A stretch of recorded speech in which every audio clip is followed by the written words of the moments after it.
ওরে ভাই ২০৩০ ফুটবল বিশ্বকাপে খেলার সুবর্ণ সুযোগ পেয়েছে বাংলাদেশ জাতীয় ফুটবল দল। এখন বাফুফে সেই সুযোগটা কাজে লাগাইতে পারে কিনা বা সেই সুযোগটা কাজে লাগানোর জন্য তারা তাদের সর্বোচ্চটা দিয়ে চেষ্টা করে কিনা সেটা আসলে সময় বলে দেবে।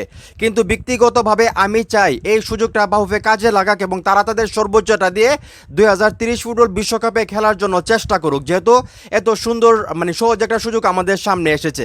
তো আপনারা ভালো করেই জানেন ২০২৬ ফুটবল বিশ্বকাপে কিন্তু মোট ৪৮টা দেশ মিলে অংশগ্রহণ করেছে, মানে ৪৮টা দেশ নিয়ে কিন্তু ফিফা ওয়ার্ল্ড কাপের যে টুর্নামেন্ট সেটা কিন্তু আয়োজন করা হচ্ছে। তো আমরা যদি একটু পিছনে যাই ২০২২ বিশ্বকাপ, সেইখানে কিন্তু দল ছিল মাত্র ৩২টা। আপনারা ঠিকই শুনতেছেন, ২০২২ বিশ্বকাপে কিন্তু ৩২টা দল নিয়ে বিশ্বকাপ আয়োজন করা হয়েছিল, যেখানে আর্জেন্টিনা চ্যাম্পিয়ন হয়েছিল।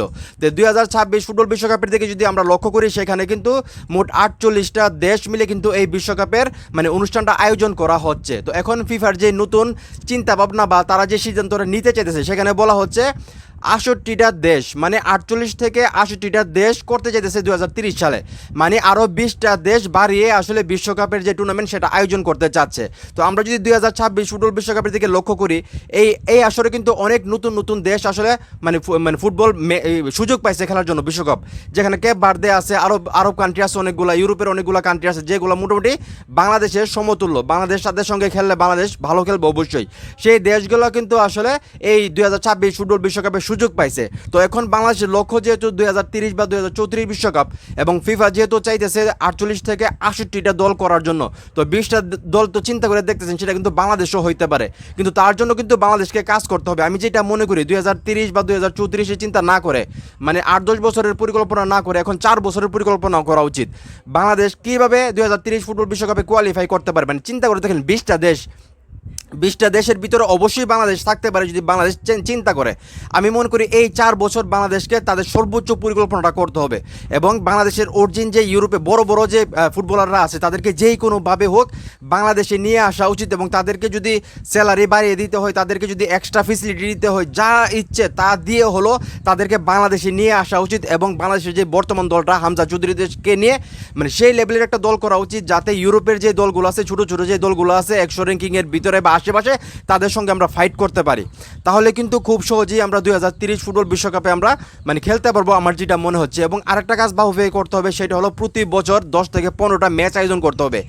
সান মারিনো বা লিথুনিয়া বা এরকম কোয়ালিটির যে দেশগুলো আছে ইউরোপের, প্রয়োজন আরও ভালো ভালো দেশের সঙ্গে আসলে বাংলাদেশকে ফুটবল ম্যাচ খেলতে হবে। এই 4 বছরে কমসে কম 50-60টা ম্যাচ যদি আমরা খেলতে পারি, তাহলে আমাদের র্যাঙ্কিংও বাড়বে যদি আমরা জিততে পারি, এবং সেই সঙ্গে বাংলাদেশের দক্ষতাও বাড়বে এবং বাংলাদেশের যে কোয়ালিটি সেটাও বাড়বে। তো এখন কিন্তু আসলে বাংলাদেশ ফুটবল ফেডারেশনের আসলে একটা দায়িত্ব যে ২০৩০ সালে যেহেতু আরও 20টা দেশ বাড়ানো হবে বিশ্বকাপ খেলানোর জন্য, সেখানে কিন্তু বাংলাদেশও থাকতে পারে। এবং আমি যেটা বললাম 8 বছর 12 বছরের পরিকল্পনা না করে বাহুফের এখন উচিত 4 বছরের পরিকল্পনা করা। এই 4 বছরে কিভাবে বাংলাদেশ জাতীয় ফুটবল দলকে বিশ্বকাপে নিয়ে যাওয়া যায় সেইটার দিকে লক্ষ্য রাখা। আমি ব্যক্তিগতভাবে চাইতেছি, বিশ্বাস করেন, বাহুফে এত পরিশ্রম করুক যে তারা একটা চান্স নেক ২০৩০ ফুটবল বিশ্বকাপে কোয়ালিফাই করার জন্য, যেহেতু তাদের একটা স্বপ্ন আছে ২০৩০ ফুটবল বিশ্বকাপ খেলার জন্য।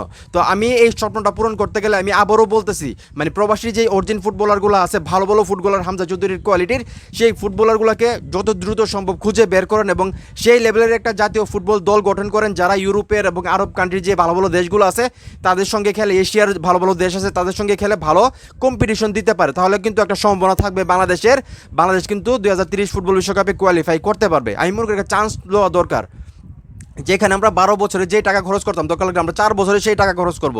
তারপরও একবার যদি আমরা বিশ্বকাপে কোয়ালিফাই করে ফেলতে পারি, একবার যদি আমরা বিশ্বকাপ খেলতে পারি, বাংলাদেশের ফুটবলটা কোথায় যাবে চিন্তা করে দেখেন। আজকে কেপ ভার্দের দেশটাকেই কেউ চিনত না, ছোটো একটা দ্বীপ যেখানে 5 লাখ জনসংখ্যার একটা দেশ, সেই দেশটা এখন কিভাবে নাম করছে চিন্তা করে দেখেন।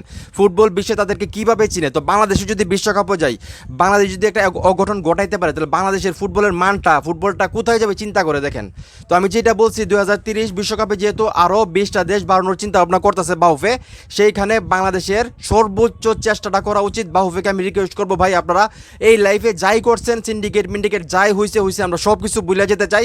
আমরা চাই নতুন একটা বাংলাদেশ। এই 4 বছরে এমন একটা পরিকল্পনা আপনারা করেন, এইভাবে মাঠে নামেন, যাতে আমরা জানি না ২০৩০ ফুটবল বিশ্বকাপে আমরা কোয়ালিফাই করতে পারবো কিনা, কিন্তু আমরা বলতে চাই যে আমরা আমাদের সর্বোচ্চটা দিয়ে আসলে চেষ্টা করেছি ২০৩০ ফুটবল বিশ্বকাপ খেলার জন্য। যদি আমরা না খেলতে পারি সেটা আমাদের কপালের ব্যাপার, কিন্তু আমাদেরকে আমাদের সর্বোচ্চটা দিয়ে চেষ্টা করা উচিত, আমি যেটা মনে করি। তো সেই সুযোগটা আপনাদের কাছে বিশেষ অনুরোধ ভাই, আপনারা এই সুযোগটা কাজে লাগান।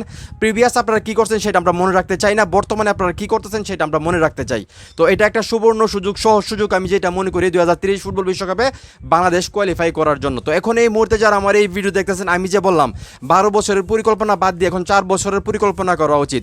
আমি যে বললাম 12 বছরে যে টাকা খরচ করার কথা, সেই টাকাটা দরকার লাগলে 4 বছরে খরচ করেন, তারপরও একটা মানে পরিকল্পনা করেন 2030 ফুটবল বিশ্বকাপে কীভাবে যাওয়া যায়, নিজেদের সর্বোচ্চ চেষ্টা করেন।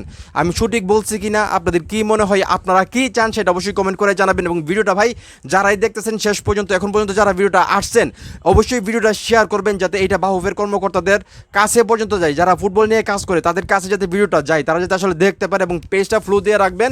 অবশ্যই এই ভিডিওটা আমি এখানে শেষ করতেছি। সবাই ভালো থাকবেন, আসসালামু আলাইকুম।